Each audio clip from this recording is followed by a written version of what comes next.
Blake Lively and Ryan Reynolds have hired former CIA agents with a proven track record of lying to the public, gaslighting the public.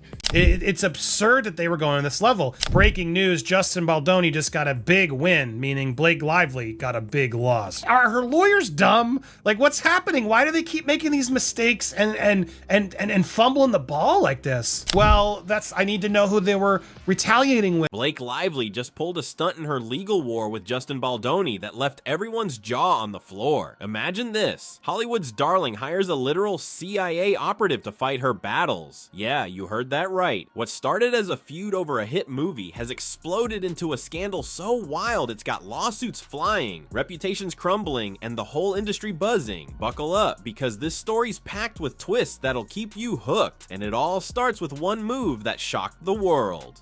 I mean, is it not a little hypocritical? Is this a bad look of her if she's trying to tell the courts that we should stop talking about this in public? You're despicable and a massive hypocrite. It kicked off with It Ends With Us, a film that raked in $351 million on a tiny $25 million budget. For Blake Lively and Justin Baldoni, who starred and directed, it was supposed to be a career-defining win, a romance flick that conquered the box office. But off-screen, these two couldn't even fake it for the cameras. No red carpet poses, no joint press, just pure tension you could cut with a knife. Insiders clocked the bad vibes long before the legal mess hit. A blockbuster like that should have been a celebration, but instead, it planted the seeds for a showdown nobody saw coming. There's a lot of this sort of like Blake complaining that they're invading the privacy, they're doing all this, but then meanwhile, right, she's on Saturday Night Live with Ryan making jokes, hitting back. I mean, is it not a little hypocritical? Is this a bad look of her if she's trying to tell the courts that we should stop talking about this in public? Then the gloves came off. Lively accused Baldoni of harassment during the movie's production, igniting a firestorm. Baldoni didn't flinch. He hit back with a $400 million defamation and extortion suit against Lively and Ryan Reynolds. That's not all. The New York Times got slapped with a $250 million libel suit for allegedly running a hit piece cooked up by Lively's team. We're talking millions on the line, and it's got everyone stunned at how fast this blew up. From a movie set squabble to a courtroom cage match, how did it spiral this far? Team Blake was trying to basically ask for like 2.5 years worth of cell phone records, everything, location, all this data, which felt very evasive.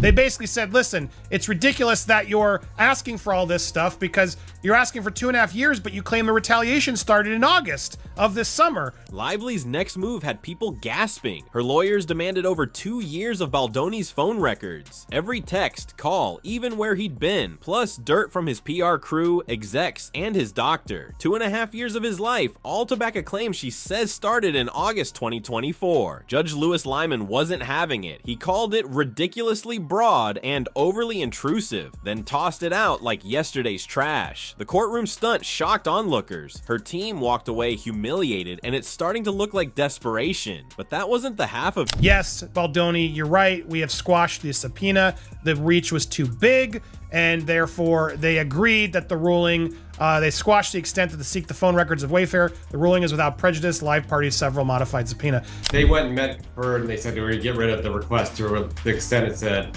all documents related to blank, and they just wanted the phone records. And the court said no. The court said that could include therapists, doctors, friends, colleagues, business people. It's way too broad. Here's the bombshell that's got everyone talking. Lively and Reynolds hired Nick Shapiro, a former CIA deputy chief of staff, to clean up their mess. This isn't some Hollywood PR hack. This guy worked under John Brennan, spinning government tales like a pro. He even signed that 2020 letter claiming Hunter Biden's laptop was Russian disinformation, a bold-faced lie to the world. Now he's Blake's crisis guru, and people are floored. Why bring in a propaganda heavyweight for a Tinseltown tiff? Unless there's something big to hide. This move's got jaws dropping left and right. And so what he did is he sent him back to the drawing board and said, you gotta go meet and confer again. You could serve a more narrowly tailored subpoena, but you haven't done it here. Is this truly a win for Justin and a loss for Blake? The shocks keep coming with a leaked audio from WME's CEO, Ari Emanuel. He bragged about axing Baldoni from their agency because he's ride or die for Lively and Reynolds. Word on the street, Ryan flexed his Hollywood muscle to blacklist Baldoni behind the scenes. Candace Owens called it out. This is dirty pool and it's turning heads. If they're pulling strings this hard, what's really at stake? The industry's whispering, and the power plays are piling up faster than anyone can keep track. Absolutely a win for Justin, and you're absolutely right, Andy, in your interpretation of the document. What they said is basically, they told you to go, you have to go meet and confer, and see even come up with more narrow requests. Then there's Blake's hypocrisy, slapping everyone in the face. Back in 2020, she mocked Baldoni for hiring crisis PR before the film dropped, acting like he was beneath her.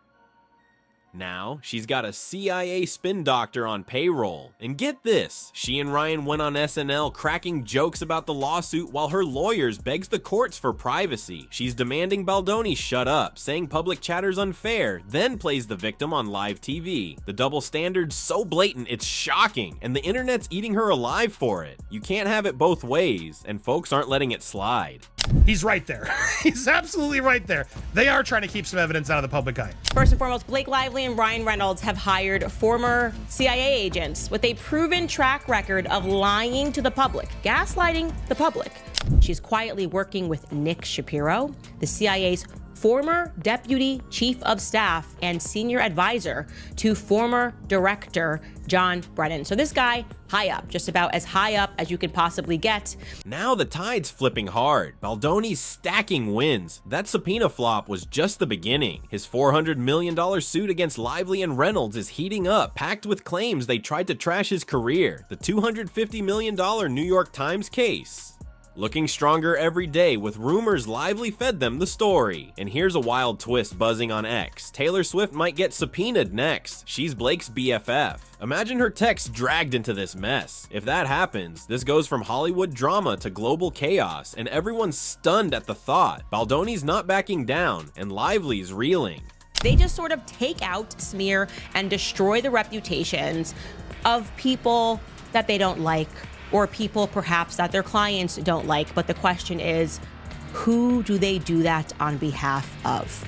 Who for sure gave that information to Megan Twohey of the New York Times, have opted to use a former top guy at the CIA for PR. So what is he doing for them exactly, okay? This is an actual headline right now in Variety. It reads, I mean, that first subpoena, as you pointed out on we talked on our prior show, it was massively overbroad. It basically asked for... So where's Blake at now? She thought she'd steamroll Baldoni with these shocking moves, hiring a CIA fixer, swinging wild in court, pulling Hollywood strings. Instead, she's the one crashing. Her legal team's a disaster. Her PR gambles backfired, and the industry's eyeing her like a hot potato. That CIA stunt didn't scream innocence. It screamed guilt, and people noticed. Baldoni's lawsuits could bleed her dry, and if he wins, her career's toast. She thought she'd crush him, but this stunt might have crushed her instead. Smash that subscribe button and drop a comment. Who's winning this Hollywood showdown? The twists keep coming, and you won't want to miss what's next.